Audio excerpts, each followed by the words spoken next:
السلام علیکم ناظرین، بس کثرت سے یہ پڑھا کرو، زندگی کے سارے غم دور ہو جائیں گے۔ اگر آپ کسی بھی غم میں مبتلا ہیں اور اس سے نکلنا چاہتے ہیں تو یہ عمل کر لیں۔ اس کی برکت سے اللہ رب العزت آپ کے سارے غموں کو دور کر دے گا۔ ناظرین، میں ویڈیو زیادہ لمبی نہیں کروں گا اور اسے شارٹ رکھنے کی پوری کوشش کروں گا۔ کہنے کا مقصد یہ ہے کہ آپ ویڈیو کو پورا دیکھیں، ٹھیک ہے؟ ناظرین، اس دنیا میں رہتے ہوئے انسان ایک حال میں نہیں رہتا، یعنی اگر کوئی انسان کسی سخت پریشانی میں مبتلا ہو تو وہ سدا اسی حال میں نہیں رہتا، مطلب اس سے نجات مل جاتی ہے۔ اس لیے اگر آپ کسی بھی پریشانی میں مبتلا ہیں یا کوئی بھی مشکل درپیش ہے تو آپ میرے کہنے پر اس وظیفے کو ضرور کریں۔ میں گارنٹی دیتا ہوں جب آپ اسے بتائے گئے طریقے سے کریں گے تو انشاءاللہ زندگی کے سارے غم دور ہو جائیں گے۔ ناظرین، یہ باتیں میں ویسے ہی ہوا میں نہیں بول رہا، بلکہ دعوے سے کہہ رہا ہوں کہ اس کی برکت سے انشاءاللہ آپ کے سارے غم دور ہو جائیں گے۔ یہ بہت ہی خاص وظیفہ ہے اور گارنٹی والا وظیفہ ہے۔ حضرت ابو ہریرہ رضی اللہ تعالیٰ عنہ فرماتے ہیں کہ ایک روز میں رسول اللہ صلی اللہ علیہ وسلم کے ساتھ باہر نکلا، اس طرح کہ میرا ہاتھ آپ کے ہاتھ میں تھا۔ آپ صلی اللہ علیہ وسلم کا گزر ایک ایسے شخص پر ہوا جو بہت شکستہ حال اور پریشان تھا۔ آپ نے پوچھا کہ تمہارا یہ حال کیسے ہو گیا؟ اس شخص نے عرض کیا کہ بیماری اور تنگدستی نے میرا یہ حال کر دیا۔ آپ صلی اللہ علیہ وسلم نے فرمایا کہ میں تمہیں چند کلمات بتاتا ہوں، وہ پڑھو گے تو تمہاری بیماری اور تنگدستی جاتی رہے گی۔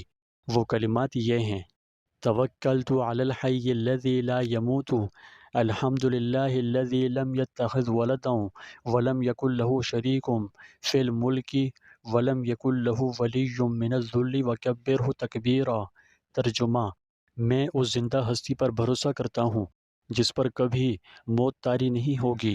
تمام خوبیاں اسی اللہ کے لیے ہیں جو نہ اولاد رکھتا ہے اور نہ اس کا کوئی سلطنت میں شریک ہے، اور نہ کمزوری کی وجہ سے اس کا کوئی مددگار ہے، اور اس کی خوب بڑائیاں بیان کیا کیجیے۔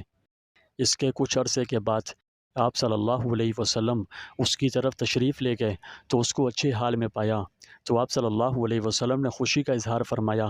اس نے عرض کیا، جب سے آپ نے مجھے یہ کلمات بتلائے تھے میں پابندی سے ان کلمات کو پڑھتا ہوں۔ تو ناظرین، یہ کلمات بہت مبارک ہیں، یہ خود حضور صلی اللہ علیہ وسلم کا بتایا ہوا وظیفہ ہے۔ اگر آپ غم و دکھوں میں مبتلا ہیں تو اس مجرب عمل کو ضرور کریں، اس کی برکت سے آپ کی زندگی کے سارے غم دور ہو جائیں گے۔ ناظرین، آپ اس مبارک وظیفے کو ضرور کریں۔ ناظرین، اس وظیفے کو سب کر سکتے ہیں۔ جو بہن بھائی اس وظیفے کو کرنا چاہتے ہیں تو اس کی اجازت ان کے لیے عام ہے۔ جو ویڈیو کو لائک کر کے چینل کو سبسکرائب کریں اور گھنٹی کو دبا کر آل کے آپشن کو سلیکٹ کریں۔ اس سے آپ کو یہ فائدہ ہوگا کہ جب آپ آزمودہ وظائف چینل کا حصہ ہوں گے تو آپ کو اچھے وظائف ملیں گے، جس سے آپ کی زندگیوں میں آسانیاں آئیں گی۔ یہ تھا آج کا عمل۔ امید ہے ویڈیو آپ کو اچھی لگی ہوگی۔ اگر تھوڑی سی بھی اچھی لگی تو ویڈیو کو لائک کریں۔ آپ اپنے اور اپنے اہل و عیال کے لیے ہم سے دعا کروانا چاہتے ہیں تو ابھی کومنٹ سیکشن میں ہمیں دعا کے لیے کومنٹ کریں۔ آپ کے کومنٹس کو دیکھتے ہوئے انشاءاللہ ہم آپ کے لیے خصوصی دعا کریں گے۔ اس ویڈیو کو صدقہ جاریہ سمجھتے ہوئے اپنے تمام دوستوں اور جاننے والوں کے ساتھ بھی شیئر کریں۔ اگر آپ اس چینل پر نئے ہیں اور اس چینل کو سبسکرائب نہیں کیا تو براہ کرم کر دیں، کیونکہ میں آپ لوگوں کے لیے ایسے ہی اچھے اور آزمودہ وظائف لاتا رہتا ہوں۔